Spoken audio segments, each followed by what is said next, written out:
আজকে দেখাবো অনলাইনে কিভাবে জন্ম নিবন্ধন আপনি নিজেই ঘরে বসে করতে পারেন। তো সেই বিষয়টা আমি দেখাবো এবং স্কিপ করেন না বা টেনে কিনে দেখেন না। আর যদি ভিডিওটি ভালো লাগে তাহলে সাবস্ক্রাইব করে পাশে থাকেন। তো সবার আগে আমরা যে কাজটি করতে হবে সেটা হলো একটি ব্রাউজার ইউজ করতে হবে। তো আমরা সেটা ক্রোম ব্রাউজার ওপেন করব। ক্রোম ব্রাউজার ওপেন করে সার্চ বারে গিয়ে লিখব, সার্চ বারে প্রথমে BDRS লিখতে হবে। এই জন্য বিডি লিখতে আমাদের লিঙ্কটি চলে এসেছে। এই হোম পেজে ক্লিক করব। হোম পেজে ক্লিক করার সাথে উপরে যেহেতু মোবাইল দিয়ে আমরা করতেছি এজন্য, কারণ আপনার হাতে একটি মোবাইল আছে, আপনি মোবাইল দিয়ে এই আবেদনটি করতে পারবেন, সেই বিষয়টা আমি মোবাইল দিয়ে দেখাচ্ছি। এজন্য ডান পাশে উপরে 3 লাইনসে ক্লিক করব। ক্লিক করে জন্ম নিবন্ধনে ক্লিক করব। ক্লিক করে যেহেতু জন্মস্থান স্থায়ী ঠিকানা, আমি স্থায়ী ঠিকানায় করব। আর আপনি যদি বিদেশে কোথাও অবস্থান করেন সেক্ষেত্রে দূতাবাসের মাধ্যমে আবেদন করতে হলে এখানে ক্লিক করতে হবে। তো আমি যেহেতু স্থায়ী ঠিকানা করতেছি সেজন্য পরবর্তীতে ক্লিক করব। ক্লিক করে আমের প্রথম অংশ বাংলায়, তো আমি এখানে বাংলায় লিখব। শেষ অংশ লিখব দেবনাথ।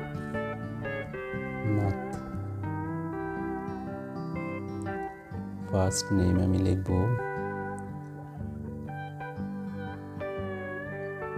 আমি উপরে মনি লিখেছি, নিচে দেবনাথ লিখেছি। আমি জন্ম তারিখ লিখব, আমি জন্ম তারিখ লিখেছি। তো দেখুন এখানে আমাকে একটি পপ আপ বক্স ওপেন হয়েছে, অ্যাটাচমেন্ট অ্যাভেলেবিলিটি চেক। আপনি জন্ম তারিখ সিলেক্ট করেছেন, এত জন্ম নিবন্ধন আবেদন সম্পন্ন করার নিম্নলিখিত ডকুমেন্টসগুলো প্রয়োজন। আপনার কি নিম্নলিখিত ডকুমেন্টসগুলো আছে? তো আমি যেহেতু আমার এই ডকুমেন্টসগুলো নিয়ে আমি আবেদন করতে বসেছি, তাই আমি এখানে সিলেক্ট করে দিব আমার কাছে এই ডকুমেন্টসগুলি আছে। তো এরপর আমরা নিচের দিকে চলে যাব। পিতামাতার কততম সন্তান, আমি এখানে লিখব 3। লিঙ্গ মহিলা, দেশ অবশ্যই বাংলাদেশ, বিভাগ ঢাকা, জেলা টাঙ্গাইল, সিটি কর্পোরেশন বা উপজেলা আমার কালিহাতী, পৌরসভা কালিহাতী পৌরসভা। এখানে যদি কারো ইউনিয়ন হয় ইউনিয়ন সিলেক্ট করবেন। ওয়ার্ড 8। ডাকঘর এখানে বাংলায় লিখতে হবে, ডাকঘর ইংরেজিতে লিখব। গ্রাম মহল্লা কুষ্টিয়া, কুষ্টিয়া। বাসা সড়ক এটা বাংলায় লিখতে হবে, 313। ইংরেজিতে 313। দেখুন সকল কাজ আমি মোবাইল দিয়ে করতেছি, কারণ মোবাইল দিয়ে করা অনেক সহজ ল্যাপটপের তুলনায় বা কম্পিউটারের তুলনায়। তো এখন আমি পুরো তথ্য ফিল আপ করেছি, এখন আমি পরবর্তীতে ক্লিক করব। পুরো তথ্য আমার ফিল আপ হয়ে গেছে, পুরোটা একটু চেক করে দেখি। তখন পরবর্তীতে ক্লিক করব। পরবর্তীতে ক্লিক করে উপরে দেখুন পিতার জন্ম নিবন্ধন নাম্বার এখানে বসাতে হবে 445। পিতার জন্ম তারিখ 1983। দেখুন জন্ম তারিখ বসাতে আমার নাম ইংরেজিতে বানান সব অটো বসে গেছে, কারণ আমি জন্ম নিবন্ধন করা আছে সেই নিবন্ধন থেকে তথ্যগুলো নিয়ে নিয়েছি। এখন পিতার জাতীয় পরিচয়পত্র নম্বর এটা আপাতত সিলেক্ট হচ্ছে না বা নিচ্ছে না, তাই পিতার জাতীয়তা বাংলাদেশি। মাতার জন্ম নিবন্ধন নম্বরটা আমরা এখানে সিলেক্ট করব। জন্ম তারিখ এখানে বসাবো 1999। শিমুদেবনাথ। দেখুন আমার মাতার জন্ম নিবন্ধন বসাতেই জন্ম তারিখটা সিলেক্ট করার লগে লগে ওনার নাম এবং ওনার ইংরেজি নামের বানান বসে অটো সিলেক্ট হয়ে গেছে। এখন মাতার জাতীয় পরিচয়পত্র নম্বরটা আমি এখানে বসিয়ে দেই, যদিও এখানে নিচ্ছে না, তাই এখন আর এটা বসাবো না। আমরা এখন পরবর্তীতে ক্লিক করব। পরবর্তীতে ক্লিক করে আমরা উপর থেকে দেখুন জন্মস্থান স্থায়ী ঠিকানা একই বিদায়, এখানে সিলেক্ট করব বাংলাদেশ ঢাকা।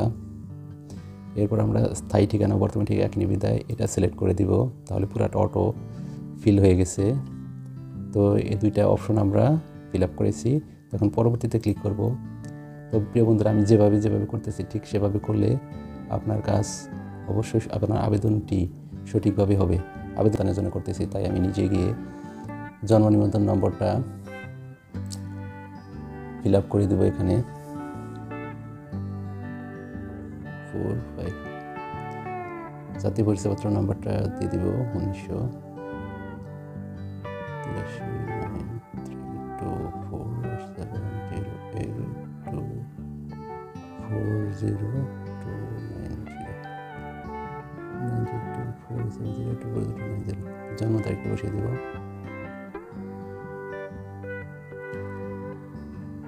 প্রিয় বন্ধুরা, আমি আমার তথ্য উপর থেকে, যেহেতু আমি তথ্য আবেদন করেছি তাই আমার তথ্য এখানে আবেদনাধীন ব্যক্তি সে সম্পর্কে পিতা ব্যতিরেকে অন্য কেউ থাকলে জন্ম নিবন্ধনের নম্বর, কারণ পিতা ব্যতিরেকে যদি অন্য কেউ এখানে নিবন্ধন আবেদন করেন তাহলে এখানে তার এনআইডি দিতে হবে। তো এখানে দেখুন প্রথমে জন্ম নিবন্ধন নম্বর, তারপরে এনআইডি নম্বর, জন্ম তারিখ সুব্রত দেবনাথ। তো আমি এই তথ্যগুলো দিয়ে দিছি নিচে। দেওয়ার পরে আমি এখন পরবর্তীতে ক্লিক করব।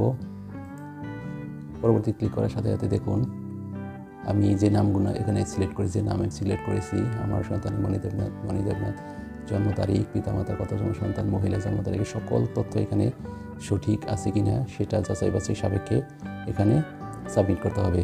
তো সাবমিটের পূর্বে আরেকটি কাজ আছে, সেটা হলো আপনার নম্বর ভেরিফাই। দেশ যেহেতু বাংলাদেশ, আমি বাংলাদেশ সিলেক্ট করব। সিলেক্ট করে